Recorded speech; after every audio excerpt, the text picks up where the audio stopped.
अच्छा जी, marketing funnel की हम बात कर लेते हैं। मार्केटिंग फनल, बहुत सारे लोग इसमें कंफ्यूज हो जाते हैं। बहुत सारे क्लाइंट आपके पास आता है, वो कहता है पूरे 5,000 रुपए दूंगा, एड चला दो, डायरेक्ट सेल्स आनी चाहिए। भाई गारंटी दो, कितनी सेल्स ला के दोगे? तो मैं आजकल जो स्मॉल बिजनेस ओनर्स के साथ सेशन कर रही हूँ ना हर इतवार को, ये सेशंस में अपने स्टूडेंट्स की आसानी के लिए ही कर रही हूँ। मैं आपके क्लाइंट्स को एजुकेट कर रही हूँ। मुझे पता है ये सारा वो तबका है, ये सारी वो कम्युनिटी है जिन्होंने आपसे सर्विसेज लेनी है या ले रहे हैं या लेंगे। तो उन क्लाइंट को एजुकेट करना भी बहुत जरूरी है कि अल्लाह के बंदो, पहली बात यह है कि पूरे महीने का बजट 5,000 नहीं हो सकता। दूसरी बात यह है कि फनल मुकम्मल किए बगैर आप किसी भी मार्केटर को ब्लेम नहीं कर सकते कि वो आपके लिए सेल्स नहीं लेके आया। फनल का पहला जो वो है स्टेप है अवेयरनेस। आप सबसे पहले अवेयरनेस कैंपेन्स रन करते हो। आप अपना पेज बनाते हो सोशल मीडिया पे, आप उस पर फॉलोअर्स वगैरह लाते हो, आप उस पर समहाउ सोशल प्रूफ्स वगैरह, रिव्यूज वगैरह इकट्ठे करते हो और आप उसकी कैंपेन रन करते हो एंगेजमेंट की या ट्रैफिक की। आप उसमें लोगों को आगाही देते हो, आपकी प्रोडक्ट का लोगों को पता चल रहा है, आपके बारे में वो अवेयर हो रहे हैं, आपको सुन रहे हैं, आपको देख रहे हैं, बाखबर हो रहे हैं। देन आप इंटरेस्ट उनका डेवलप करते हो, एंगेजमेंट कैंपेन्स वगैरह, वो अवेयरनेस एंगेजमेंट ये दोनों एक ही तरह के पर्पज है।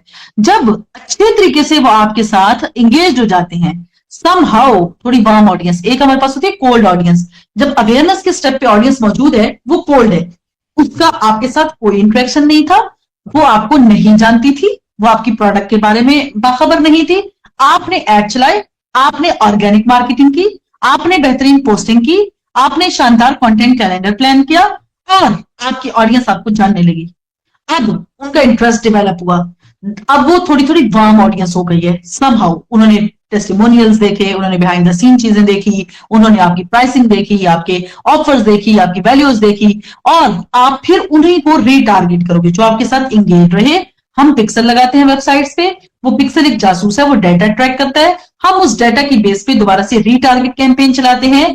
कंसिडरेशन स्टेज होती है, कंसिडरेशन स्टेज में हम उनको ऑफर्स वगैरह देते हैं तो वो कन्वर्ट हो जाते हैं, और कन्वर्ट होने के बाद हम उनको लॉयल्टी ऑफर्स देते हैं, हम उनको रेफरल प्रोग्राम्स देते हैं, तो वो हमारे पास मजीद नए कस्टमर्स भी लेके आते हैं और खुद भी दोबारा हमसे चीजें लेते हैं। तो ये पूरा मार्केटिंग फनल है। अगर कोई बंदा अवेयरनेस, इंटरेस्ट, कंसिडरेशन, ये 3 स्टेजेस को मिस करके डायरेक्ट छलांग लगा के चौथे पे आना चाह रहा है, तो उसको कहें कि एक छलांग लगा के आप थोड़ा सा और पीछे चले जाओ, क्योंकि फनल के बगैर तो आप कोई काम नहीं कर सकते। फनल के बगैर तो हम मतलब कुछ भी नहीं कर सकते। और टेस्टिंग फेज भी हमारे लिए जरूरी होता है मार्केटर्स के लिए, क्योंकि हम टेस्ट कर रहे हैं। जहां टेस्ट में मैं ये जरूर कहती हूँ कि आप क्लाइंट के साथ इतना भला किया करो कि आप कम बजट लगाया करो। आप सिर्फ आपने क्योंकि विनिंग एड क्रिएटिव्स निकालने हैं, विनिंग एड कॉपीज निकालनी है, विनिंग आपने वर्जन निकालने हैं, तो विनिंग ऑडियंस निकालनी है, तो आपको कम बजट में भी ये चीजें मिल जाएंगी। हाँ अच्छा, फिर आपके जब आपके पास विनिंग एड क्रिएटिव्स आ जाए,